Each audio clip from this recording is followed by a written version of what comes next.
Bismillahirrahmanirrahim. Alhamdulillah. Wassalatu wassalamu ala nabiyina Muhammadin wa ala alihi sahbihi ajma'in. Fasallallahu subhanahu wa ta'ala ayyamuna alaina bi'ilmin nafi' wa amalin salih wa ifaqina fid din wa aftalana futuhal arifin wa yarzuqna al-ikhlasa fil aqwali wal a'mali. Allahumma amin. Ahibbati fillah. Jemaah yang dirahmati Allah subhanahu wa ta'ala, kaum muslimin, saudara-saudari yang saya muliakan di jalan Allah subhanahu wa ta'ala. Alhamdulillah, bitaufiqillah subhanahu wa ta'ala, kita lanjutkan di setiap Ahad malam Senin ini pembacaan kitab Al-Imdad fi Ba'di Masail Al-I'tiqad. Ini tinta emas di dalam permasalahan akidah. Kita dimasuki pertemuan yang ketiga ini adalah masih membahas tentang masadir tasyri'. Ini sumber-sumber syariat. Kita sudah jelaskan kemarin adalah Al-Quran. Ini sumber utama dari syariat. Kemudian yang kedua adalah sunnah Nabi sallallahu alaihi wasallam. Masyaallah muslimin, saudaraku seiman, Bapak Ibu sekalian, rahimani wa rahimakumullah. Menjalankan sunnah Nabi sallallahu alaihi wasallam ini diibaratkan oleh Nabi SAW seperti kita menggenggam bara api. Seperti kita menggenggam bara api. Kita tahu api itu panas. Ya, bara api itu panas. Kalau kita genggam, maka tangan kita melepuh. Atau mengenai badan kita akan melepuh dan rusak. Demikianlah ibaratnya seorang mengamalkan sunnah Nabi SAW, yakni sangat berat. Banyak gangguan, banyak ancaman, banyak rintangan. Ya, berbagai macam cemooh, cacian, tuduhan, makian bagi orang-orang yang mengamalkan sunnah Nabi alaihi salatu wassalam. Maka tidak ada jalan lain kecuali jalan yang ditempuh oleh para al-anbiya, para rasul, para ashab, ya, dan para asba'ut tabi'in atau tabi'in. Yani mereka sabar, ya, mereka bersabar. Ya, ini menahan diri mereka, tidak berkeluh kesah, menahan diri mereka, tidak membuat gangguan pada orang lain. Ya. Makanya Nabi sallallahu alaihi wasallam mengatakan, ya'ti 'alan nasi zamanun as-sabiruna fihim 'ala dinihi kal-qabidi al-jamri. Akan datang suatu masa orang-orang bersabar, berpegang teguh pada agamanya. Jadi menjalankan agamanya, mereka bersabar. Seperti menggenggam bara api. Ya, seperti menggenggam bara api. Ketika menjelaskan hadis ini, para ulama seperti Imam At-Tibbi rahimahullah mengatakan, ya, kenapa menggenggam bara api? Kita menjalankan syariat Allah, menjalankan sunnah Nabi SAW seperti menggenggam bara api. Sebagaimana seorang tidak mampu menggenggam bara api karena tangannya bisa terbakar. Sama halnya dengan orang yang ingin berpegang teguh dengan syariat Islam, saat ini ia sampai tak kuat menjalankan sunnah Nabi SAW, hampir-hampir dirinya nggak kuat melakukannya. Ya, hampir-hampir dirinya tidak kuat untuk melakukannya, mengamalkannya, saking beratnya, saking dahsyatnya gangguan yang menerpa dirinya. Ya, karena sangat banyak, ya, baik yang ada di sekitar dia, maksiat bermerajalela, ya, pelaku dosa, banyak kefasikan, ya, dan juga iman pun semakin melemah. Ya, demikian pula Imam Al-Qari mengatakan, ya, sebagaimana seorang tidaklah mungkin menggenggam bara api melainkan dengan memiliki kesabaran yang ekstra, ya, dan kesulitan yang luar biasa. Begitu pula dengan orang-orang yang ingin berpegang teguh dengan ajaran Nabi sallallahu alaihi wasallam, ia butuh kesabaran yang ekstra. Inilah gambaran, ya, orang yang konsekuensi dengan mengajarkan syariat atau mengamalkan ajaran syariat Islam, yang ia ingin terus menjalankan ibadah sesuai dengan Rasul sallallahu alaihi wasallam, begitu sulitnya, begitu beratnya, kadang cacian makian yang sering bertubi-tubi mendatangi dirinya. Dikucilkan oleh masyarakat, bahkan mau diancam dibunuh, bahkan mungkin istrinya mau menceraikan dia misalnya, misalnya mengajukan khulu misalnya. Mas, kayaknya kamu ini semakin panjang jenggotnya, ini kamu nggak ada berpenghasilan atau semakin merosot. Ini diuji oleh Allah Subhanahu wa taala seperti itu. Diomongin banyak orang dan semacamnya. Sampai ada yang bahkan nyawanya terancam, bahkan dibunuh Nah, demikianlah risikonya ketika kita menjalankan dakwah sunnah Nabi sallallahu alaihi wasallam. Namun dengan kita bersabar, dan kita bersabar ma'asyiral muslimin, saudaraku sekalian, pahalanya tidak terhingga yang Allah berikan, yang Allah janjikan untuk kita semuanya. Apa disebutkan oleh Allah Subhanahu wa taala, innama yuwaffas sabiruna ajrahum bighairi hisab. Masyaallah ya. Hanya saja orang-orang yang bersabarlah. Jadi di sini ditegaskan oleh Allah, yang orang-orang yang bersabarlah pahala mereka dicukupkan oleh Allah tanpa batas, bighairi hisabin. Masyaallah ya. Imam Al-Auza'i mengatakan, laisa yuzanu lahum wala yukalu, innama yughrafu lahum gharfan.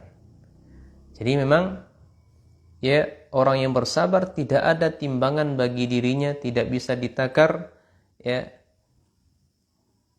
pahala dia menahan sabar tersebut. Artinya pahala sabarnya ini tanpa batas, tidak terhingga. Kalau Imam As-Suddi mengatakan innama yuwaffas sabiruna ajrahum bighairi hisab, yakni fil jannah. Ini fil jannah. Orang yang bersabar dengan gangguan yang dia dapati atas menjalankan sunnah Nabi sallallahu alaihi wasallam, balasannya janji Allah berikan kepada dirinya adalah surganya. Memang saudaraku sekalian, kita yang menjalankan sunnah ini secara zahir, jenggot misalnya, celana di atas mata kaki, itu akan dilihat di pandangan kawan-kawan kita yang ada di sekeliling kita lah, atau di masyarakat kita, ini kok asing gitu ini kok asing, ini kok aneh gitu loh. Kok baru muncul, ini ajaran dari mana ini? Maka tidak salah, insyaallah muslim yang dirahmati Allah Subhanahu wa taala, kata Nabi SAW sudah menghabarkan pada kita, ini bukti nubuwah nubuwah, tanda-tanda kenabian alaihi salatu wasallam. Nanti akan ada satu zaman yang di mana di zaman Rasul sallallahu alaihi wasallam itu tidak asing, maka di zaman kita melaksanakan apa yang dilakukan Rasul sallallahu alaihi wasallam dan sahabatnya itu dianggap terasa asing. Jauh-jauh hari Nabi SAW sudah mengatakan, mewanti-wanti kita, nanti loh, di kemudian hari kalian mengamalkan sunnah saya, mengamalkan apa yang saya ajarkan, kalian akan merasa terasing. Kata Nabi SAW, badal islamu ghariban wa saya'uduna kama bada'a ghariban fatuba lil ghuraba.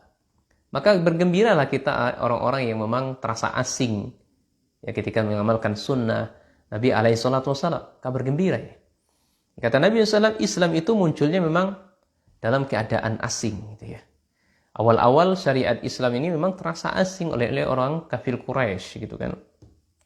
Dan akan kembali dalam keadaan asing. Kita pun juga merasa berada keterasingan Aneh kalau memakai jubah, aneh atau memakai celana cingkrang atau jenggotan, ini aneh. Kalau akhwatnya aneh bercadar. Yang sebelumnya kita belum pernah lihat. Ini sekarang kok muncul? Ini ajaran dari mana? Ini merasakan keanehan. Maka bersabarlah ma'asyiral muslimin, para ummahat, para ikhwan, Islam itu muncul awalnya asing dan akan kembali menjadi keadaan asing. Maka beruntunglah, kata Nabi SAW, fatuba lil ghuraba. Beruntunglah orang-orang yang berada dalam keadaan terasing. Dalam makna lain, fatuba lil ghuraba ini adalah maksudnya adalah sebuah surga ya yang Allah peruntukkan bagi orang-orang yang terasa asing. Ini surga tuba namanya. Ya, surga turba namanya. Dalam riwayat lain katakan, "Qila ya Rasulullah wa man ghuraba'u?" Qala allazina yuslihuna iza fasadan nasu. Ya. Dalam riwayat lain ya, dikatakan, "Ya Rasulullah SAW, wa man ghuraba?" Siapakah orang-orang yang terasing itu? Siapakah orang-orang yang merasa asing itu? Maka qala allazina yuslihuna iza fasadan nasu. Orang-orang yang asing itu kata Nabi SAW adalah orang-orang yang mengadakan perbaikan di tengah-tengah manusia yang mereka berbuat kerusakan. Ya. Jadi kita nih mengajak manusia kepada hal yang baik, mencegah hal kemungkaran, itu memang terasa asing. Dan orang yang terasa asing itulah orang-orang yang mengadakan perbaikan di tengah-tengah manusia. Mereka kan banyak berbuat kerusakan.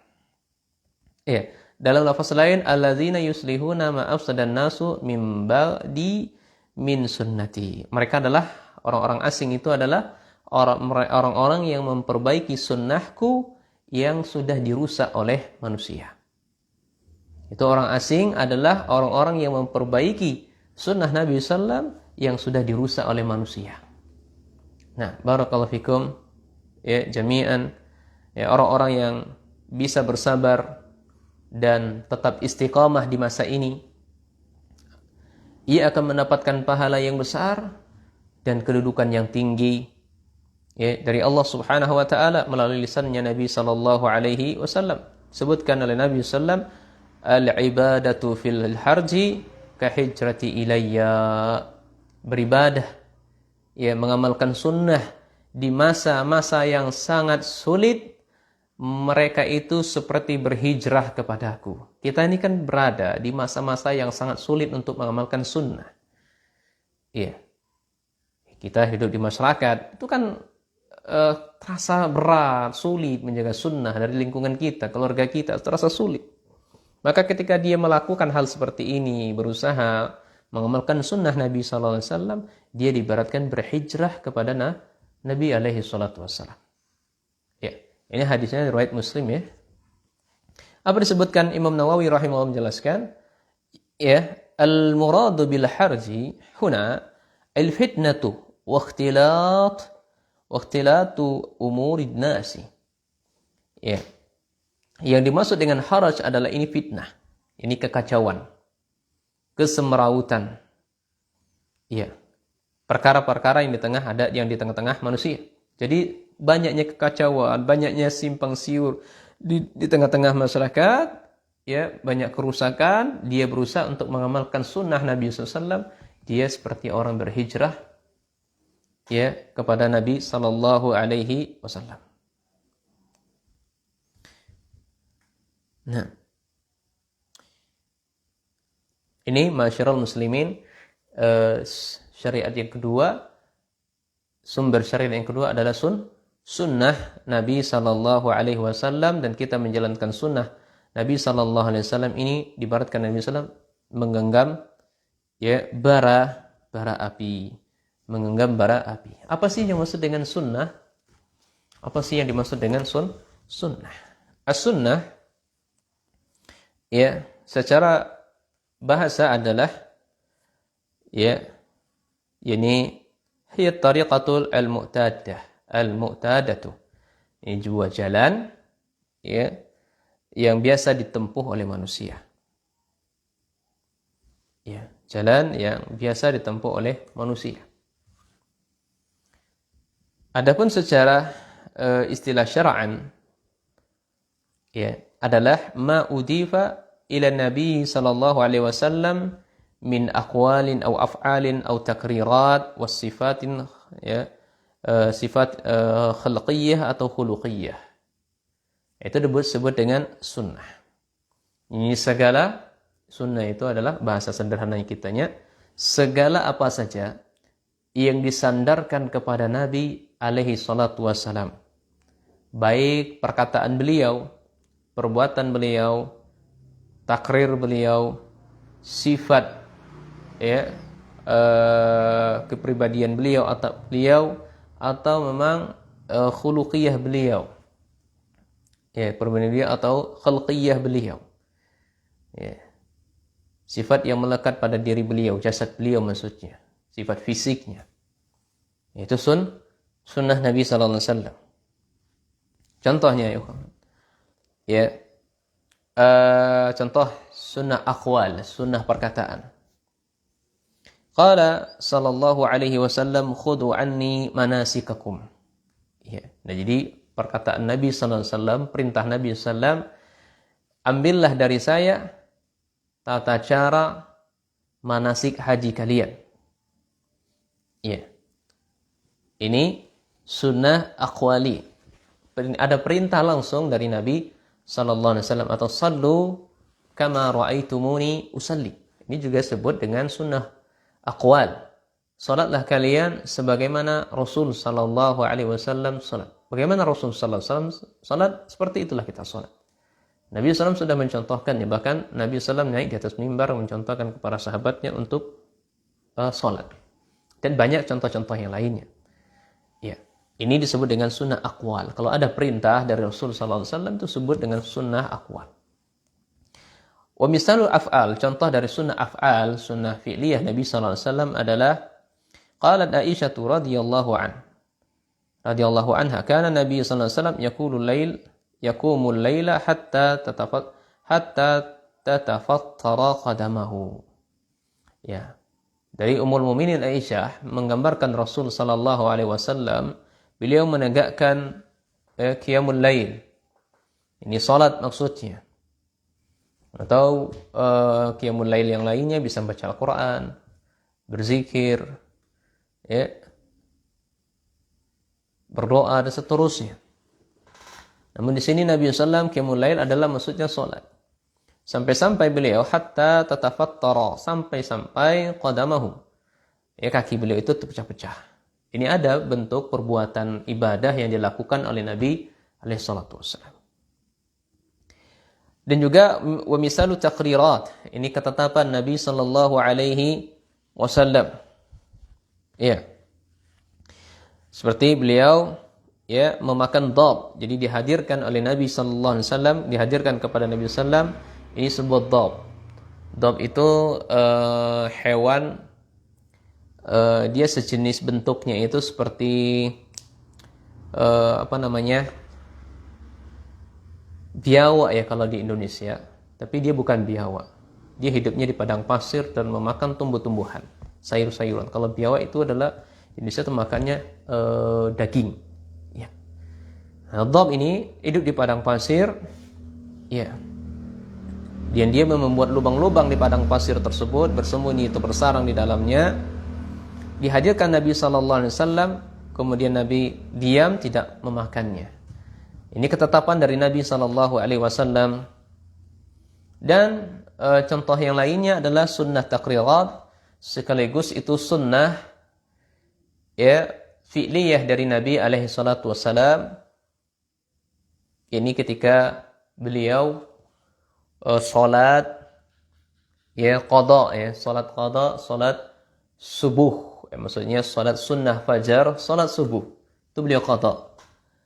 Ya, suatu ketika Nabi alaihi salatu wasallam beliau ya bangunnya terlambat itu. Dikarenakan suatu hal, karena beliau memang melakukan safar, ya kecapean dan segala macamnya, akhirnya telat beliau bangun. Tiba-tiba bangun, beliau sudah dalam keadaan matahari sudah terbit. Maka Nabi sallallahu alaihi wasallam perintahkan para sahabat waktu itu salat sunnahnya, ya, perintahkan sahabatnya salat sunnah di atas tunggangan-tunggangan mereka, di atas kendaraan-kendaraan mereka.